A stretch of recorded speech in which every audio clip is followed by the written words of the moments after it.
Status আমার single. এক দশকের অভিনয় জীবনে কাজের চেয়ে ব্যক্তিগত জীবনের নানা ইস্যুতে আলোচনায় এসেছেন চিত্রনায়িকা পরীমনি।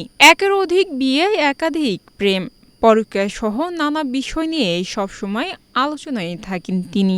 এসব ইস্যু নিয়ে প্রকাশিত সংবাদ পরীমনি তার ফেসবুকে শেয়ারও করতেন। এই বিষয়ে পরীমনি তার ফেসবুকেও একটি পোস্ট করে অনুরোধ জানিয়েছিলেন যে তার ব্যক্তিগত জীবন নিয়ে যেন আর টানাটানি না করা হয়। তার উপলব্ধি কথা জানাতে যেয়ে তিনি আরও লিখেছিলেন, কর্মের চেয়েও তার জীবনটা বেশি গুরুত্বপূর্ণ।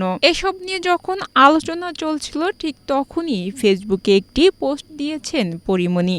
সেখানে পরী নিজেই নিজেকে কয়েকটি প্রশ্ন করেছেন, জানিয়েছেন নিজের উপলব্ধির কথাও। পরীমনির ফেসবুক পোস্টে দেখা গেছে তিনি এখন সিঙ্গাপুরে ছেলেকে নিয়ে একাধিক স্থিরচিত্র পোস্ট করেছেন। পরীমনি নিজেকে প্রশ্ন করার কারণ হিসেবে লিখেছেন, কেন এক কারণে নিজেকে নিজের মতো করে অনেকগুলো প্রশ্ন করতে ইচ্ছা করলো আমার। পরীমনি তার ফেসবুক পোস্টে লিখেছেন, জীবনে কখনো কখনো নিজের কর্ম অবস্থানের চেয়েও খুব বেশি জরুরি হয়ে পড়ে ওই জীবনটা।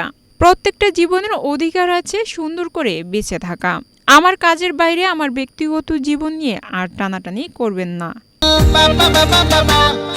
শাইনিং শাইনিং লুকটা আমার সবার নজর। Sagarika Akter, Asian television.